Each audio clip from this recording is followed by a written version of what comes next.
사울과 요나단의 계보라고 하는 자에서 오늘 말씀을 함께 나누도록 하겠습니다. 베냐민 지파에 대해서 이렇게 거듭 이렇게 다루고 있는 것은 사울 때문이고, 사울이 신정 왕국의 초대 왕이었고, 또 이 베냐민 지파가 그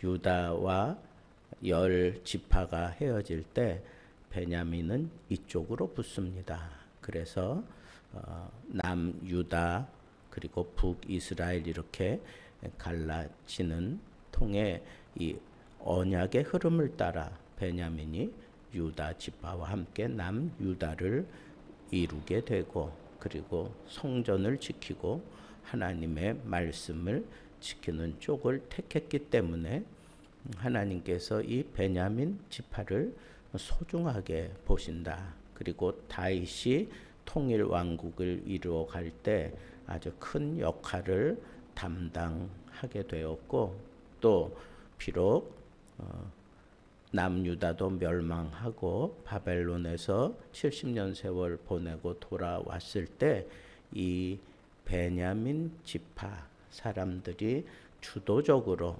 모든 이스라엘 백성들의 신앙을 회복시키는데 앞장섰던 그런 역할을 했던 지파였기 때문에 이 베냐민 지파를 이렇게 소상하게 한 번 더 부각시키고 다루고 있다고 하는 이 사실을 우리는 오늘 본문 말씀 속에서도 또 느끼게 되는데, 그 베냐민 지파의 두드러진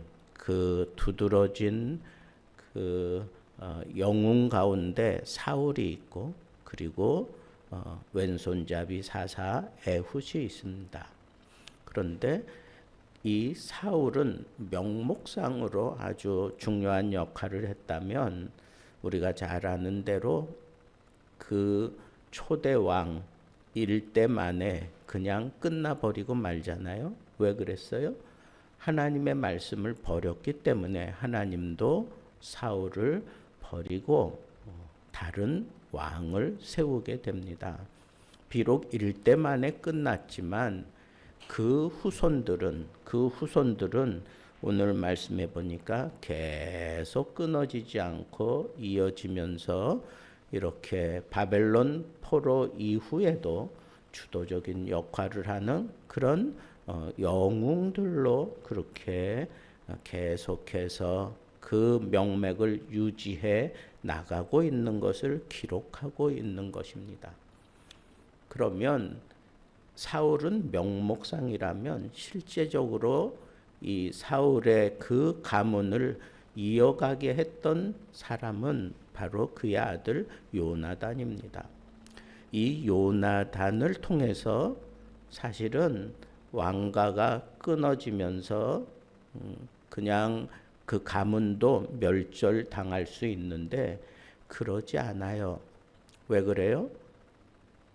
이 요나단이 다윗과의 아름다운 그런 우정을, 여인의 사랑보다 더 승한 그런 사랑을 나누었고, 그리고 다윗에게 부탁을 합니다. 네가 이스라엘의 왕이 되면 우리 가문을 지켜다오.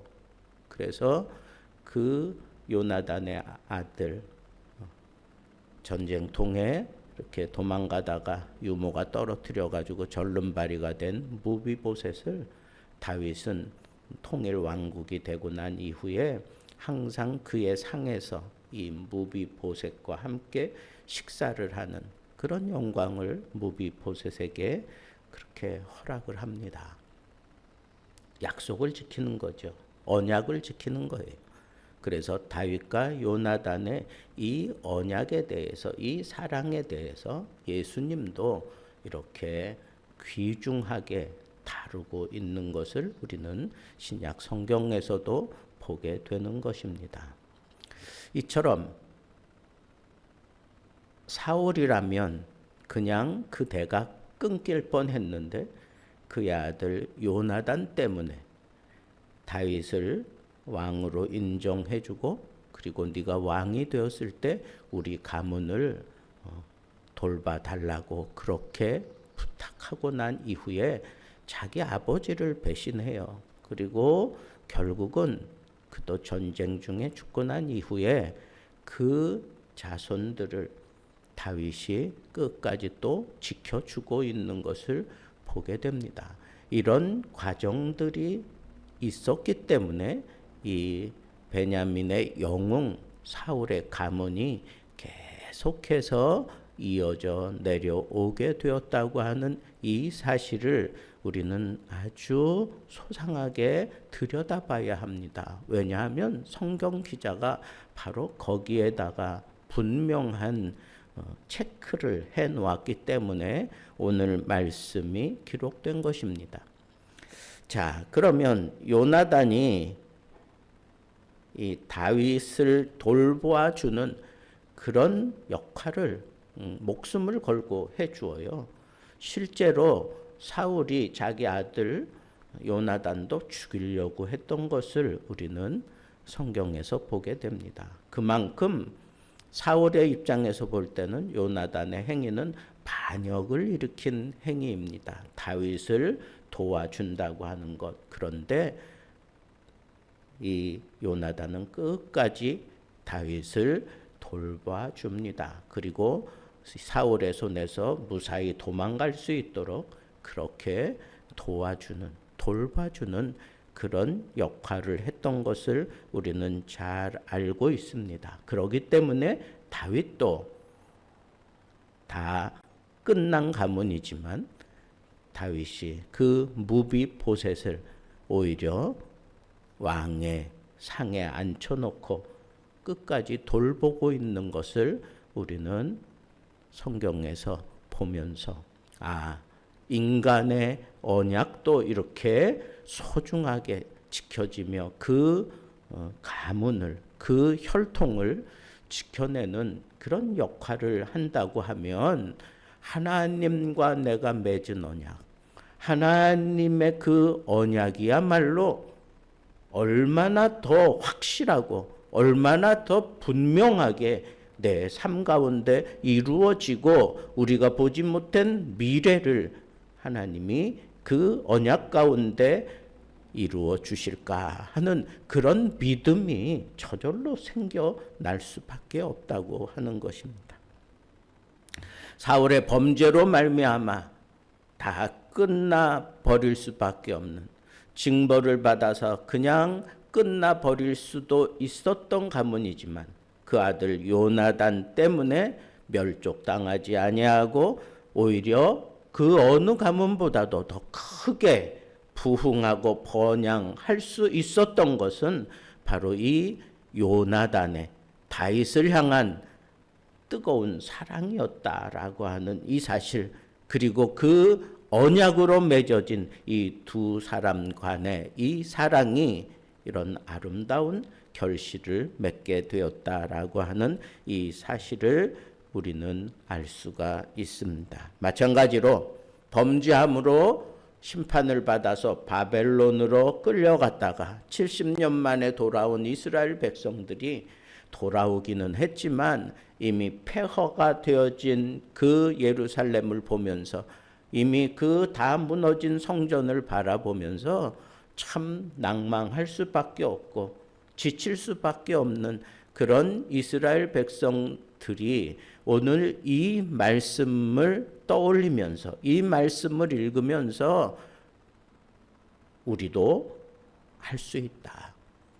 하나님의 언약을 붙잡기만 하면 우리도 이 모든 상황을 바꾸어 오히려 더 크게 부흥할 수 있고 우리의 이 믿음대로 하나님께서 우리를 반드시 부흥케 하실 것이다 라고 하는 그런 도전이 일어나게 하려고 이 말씀을 지금 에스라가 기록하고 있다고 우리는 생각할 수 있어야 하는 것입니다.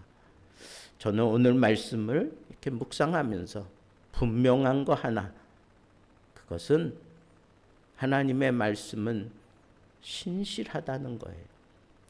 다윗과 요나단을 통해서 이루어진 그 아름다운 열매를 성경이 그 후손들의 이름을 기록해 가면서 분명하게 우리에게 증거했다고 하면 이 증거를 붙들고 우리도 하나님의 언약을 떠올리며 그 말씀을 붙들고 하나님 앞에 기도하면서 그 열매를 우리가 따먹을 수 있는 그런 진취적인 믿음의 삶을 우리 삶 속에서 펼쳐가야 된다라고 하는 것을 우리는 오늘 이 말씀을 통해서 크게 받아야 될 도전입니다.